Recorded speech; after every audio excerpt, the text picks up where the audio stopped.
Good morning. Wow, we're on Thursday. Amazing. To all you Americans out there,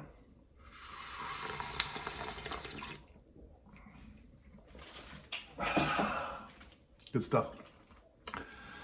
I slept like a baby last night. I really did. I slept really good. And I know a lot of you probably didn't. But, you know, back in the 70s, I was raised in the 70s. I was born in the late 60s and raised in the 70s. And, I had the culture of being raised by good parents, good, firm, strong parents. And as kids, we would watch a lot of TV and we'd be inspired by TV. And really good memories, really good memories.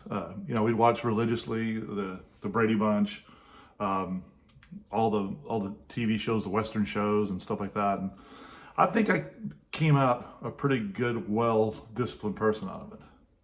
And there was a TV show or a series from like the 1950s or 1930s. I can't remember what it was, but it had the Little Rascals in it.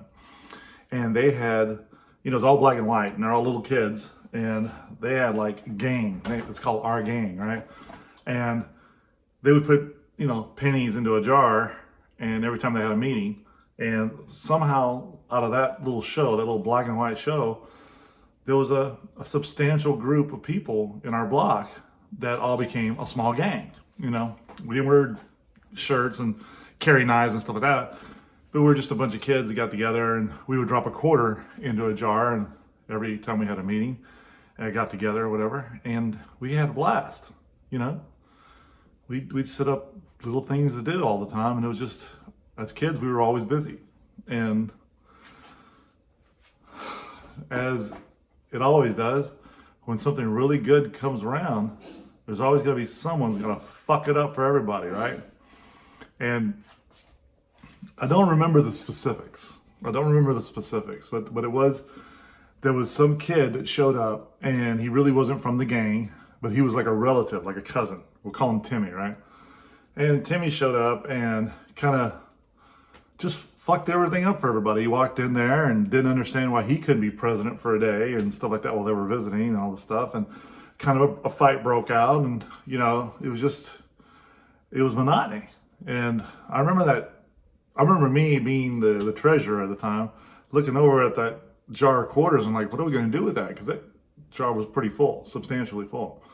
And to make everything work out, Timmy runs over and grabs his mommy, who is apparently the aunt of one of the guys. And this mommy was cool, right? She worked it out for everybody. Okay, everybody calm down, calm down.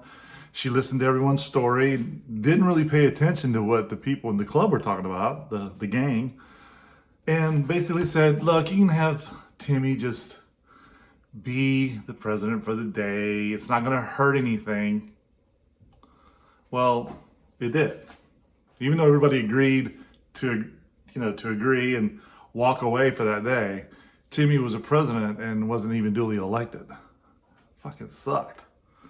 And the jar of quarters disappeared after that. No one really knew where the fuck the quarters went. But there was never a gang after that summer. I'll never forget it. I don't know, some of you are like, oh, David, that has really nothing to do with anything. I'm serious. I'm very serious. Because I was raised in the Latino side of America. And if you've ever been to a quinceañera in Texas,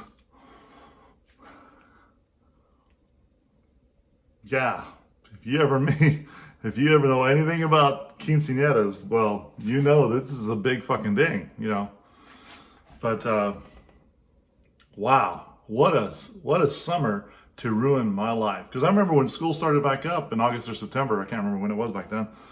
But I remember when school started back up, some of the gang members, Steiny and all them were over there, and I looked over here. It was just so bad, and we never really got over it. And all the kids, we all grew up, and we never really talked about it. It was pretty sad. And I know that there's some family members and some neighbors that are here on Facebook that are probably watching this laughing, because we did a lot of great things together, and we tried to build a giant 20-person golf cart. You know, not like a golf cart, but like a little thing on wheels with wood, just like they did in the TV show, and it didn't never work.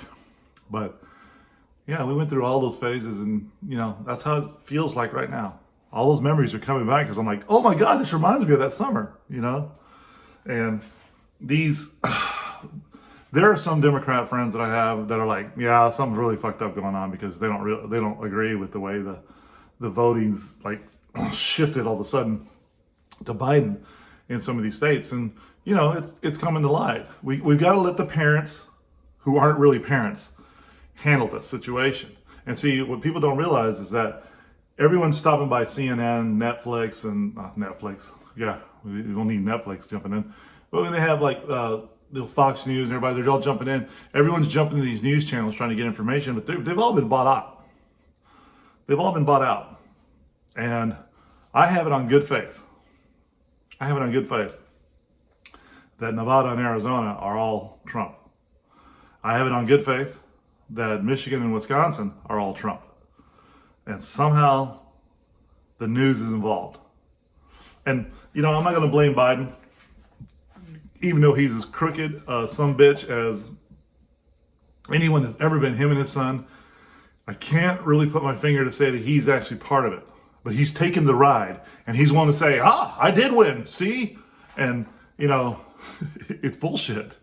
It's bullshit, because if he was a real politician and if he was a real person, he'd say, you know, it is kind of weird that from 11 o'clock after the polls were closed from counting votes, and then at 3 in the morning before the polls were open, that 125,000 votes just showed up. Where the fuck they showed up from? See, that would make him a more caliber president and make me go, wait a minute. Maybe Biden isn't the crazy son of a bitch we all think he is. Maybe he's like, hey, I wasn't part of this, and there's people that are going to prison the rest of their lives for that shit, and that's not me. I want to know what the hell's going on too. See, that would make him a better president than the asshole that he's going to be right now, because he is an asshole. We don't need that shit in our lives. And for those of you who are Democrats who are just so wanting Trump out, let's pretend that you have an 8-year-old daughter, and I have an 8-year-old daughter. Your 8-year-old daughter is really cute, and so is mine. Your 8-year-old daughter has participated in some pageants in all her life, and so has mine. Now, our wives are fighting back and forth, and they want to know who has the cutest kid in the neighborhood, so we decided to have a pageant. And there's only 40 people that showed up for the pageant to vote to see which daughter is the best, who's the most talented, who's the cutest, who wears dresses, and it all just seems like, hey, this is going to be a good event. And when the votes are casted in and we're all sitting around waiting for like 2 hours to see what the hell's going on, when the votes come back, there's over 350 votes that came in. Now I'd be looking over at you going, dude, there's only 40 people in the fucking room. There's 340 votes. What the fuck? And you'd be like, that is kind of weird, isn't it? And then find out, you know, one of us has to say, well, out of all the votes, who won? Well, I hate to say this, but David, you won. I won? Get the fuck out. So my daughter's cuter than his daughter? You'd be like, what? Hold on a second. You just said there was 340 votes, only 40 people in the room. What are you talking about? I don't know what you're talking about. My daughter won. I got the cutest daughter. Let me lift her up for you. Look at that little cute little girl. She's the beautifulest girl in the whole block, and your girl's fucking ugly. Oh my God, and you lost? You know, it would drive you fucking insane. It would drive you fucking insane because it's voter fraud, and there's only 40 people in the room, but 340 people voted. Yeah, that's kind of what we're going through right now. People, let the system run its way through. Let's let the lawyers and everybody step in, like that uncle that we don't want stepping in from Vietnam. That crazy uncle, you don't want him going in there going, okay, it's time for me to sort the shit out, because that's going to be the Supreme Court. You know, and we got that brand new mom in there, the one that I think is really cute, and she's going to be like, man, y'all are some stupid sons of bitches because the votes aren't lining up.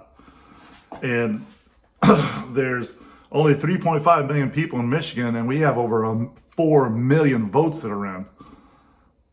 Not all of these are registered. So let's let the big people play. Let's give it a couple of weeks. Everybody go back to work and have a great day. Smile that big smile of yours and just say, hey man, We still live in a free country. God bless you, Team America. Oh, man. I'm going to be tearing up this fresh homemade bread today. But all of y'all have a great day. Stay positive. Team America, we're going to get through this. And I love you. God bless you. We prayed together the other day, so we're good to go. Have a great one.